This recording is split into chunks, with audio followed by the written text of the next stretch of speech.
পাকিস্তানের রাওয়ালপিন্ডিতে champions trophy cover করতে আছেন সহকর্মী শেখ আশিক এবং শাহান পাপন। এই পন্ড হওয়া ম্যাচটা নিয়ে আমরা কথা বলতে যাচ্ছিলাম তাদের সাথে। আশিক এবং পাপন, আপনারা দুজনেই আছেন রাওয়ালপিন্ডিতে। দারুণ একটা ম্যাচ সবাই এক্সপেক্ট করেছিল। অস্ট্রেলিয়া সাউথ আফ্রিকার ম্যাচ সাধারণত উপভোগ্যই হয়। ম্যাচটা বাতিল হয়, সমর্থকরা কতটুকু হতাশ হয়েছেন, আর সেখানে মানে এখন গ্রুপ বি এর সমীকরণটা কি দাঁড়ালো একটু যদি জানাতেন। কনক, বৃষ্টিতে ম্যাচ পন্ড হয়েছে। আপনি জানেন যে এই চ্যাম্পিয়ন্স ট্রফিতে এখন পর্যন্ত যতগুলো ম্যাচ হয়েছে নিঃসন্দেহে সাউথ আফ্রিকা এবং অস্ট্রেলিয়া এই ম্যাচটাই হওয়ার কথা ছিল সবচেয়ে হাই ভোল্টেজ ম্যাচ এখন পর্যন্ত, এবং দর্শকরা বেশ উচ্চ মূল্যে টিকিট কিনেছিলেন ম্যাচটা উপভোগ করবেন পাকিস্তানে থাকা অস্ট্রেলিয়া এবং সাউথ আফ্রিকার দর্শকরা, যে যেভাবে দুই ভাগে ভাগ হয়ে। কিন্তু যখন আসলেন, তারা এসে খেলা দেখতে বসলেন, ওয়েট করলেন, বৃষ্টি হলো, ছাতা নিয়ে এসেছেন, কিন্তু ম্যাচ দেখার যে উন্মাদনা সেটা তারা আস্তে আস্তে বুঝতে পারছিল যে তারা যে এত দাম দিয়ে টিকিট কিনেছে এবং এত কষ্ট করে মাঠে এসেছে সবকিছুই পন্ড হতে বসেছে। শেষ পর্যন্ত হয়েছেও তাই।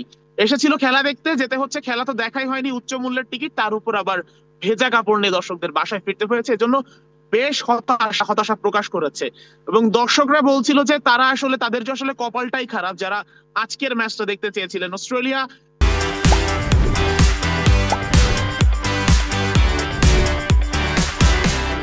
ওয়ার্ল্ড চ্যাম্পিয়ন টিম, তারা টি-20-তে দুইবার চ্যাম্পিয়ন। তো সব মিলে আসলে অস্ট্রেলিয়ার মতো একটা দল এবং একই সঙ্গে সাউথ আফ্রিকার ট্রফি না থাকলেও south Africa one of the best team.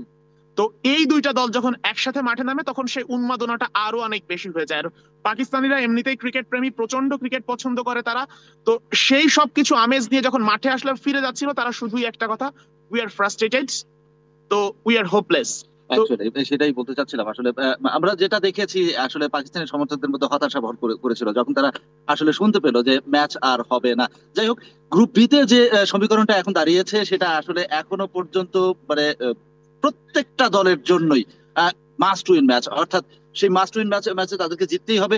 সম্ভাবনা কিন্তু কারোরই শেষ হয়ে যায়নি। চারটা যে দল রয়েছে, আপনি সাউথ আফ্রিকা, অস্ট্রেলিয়া, আফগানিস্তান এবং ইংল্যান্ড, চার দলেরই সম্ভাবনা রয়েছে। পয়েন্ট টেবিলের দিকে যদি তাকান আপনি, সেখানে দেখতে পাবেন যে সাউথ আফ্রিকা এবং অস্ট্রেলিয়ার নামের পাশে দুটো করে ম্যাচ লেখা হয়ে গেছে, এবং সেই দুই ম্যাচে তারা আসলে 3টা করে পয়েন্ট নিয়ে উপরের দিকে আছেন। নিচের দিকে আছে ইংল্যান্ড এবং আফগানিস্তান। তারাও যদি আসলে তাদের যে আরো ম্যাচ রয়েছে সেই ম্যাচগুলোতে তারা যদি শতভাগ জিততে পারে তাহলে কিন্তু তারাও চলে যেতে পারে সেমিফাইনালে। সুতরাং প্রত্যেকটা ম্যাচই প্রত্যেকটা দলের জন্য মাস্ট উইন ম্যাচ, এবং সেখানে যদি আসলে কোনো একটা দল, ধরেন অস্ট্রেলিয়াও যদি পা হরকায় তাহলে কিন্তু অস্ট্রেলিয়ারও কপাল পড়তে পারে। সেই দিক থেকে আবার সাউথ আফ্রিকা, যাদেরকে চোকার বলা হয়, যদিও মনে হচ্ছে যে সাউথ আফ্রিকার এখনো যাওয়ার সময় হয়নি, তারা সাধারণত সেমিফাইনালে গিয়েই আসলে আউট হয়ে যায় আইসিসি ইভেন্ট থেকে। এবার দেখার বিষয় আসলে মানে তারা কি করে। মানে প্রত্যেকটা ম্যাচের দলের জন্যই মাস্ট উইন ম্যাচ সামনে অপেক্ষা করছে বি গ্রুপে। কনক, অনেক ধন্যবাদ শাহান পাপন এবং শেখ আশিক, আপনাকেও ধন্যবাদ।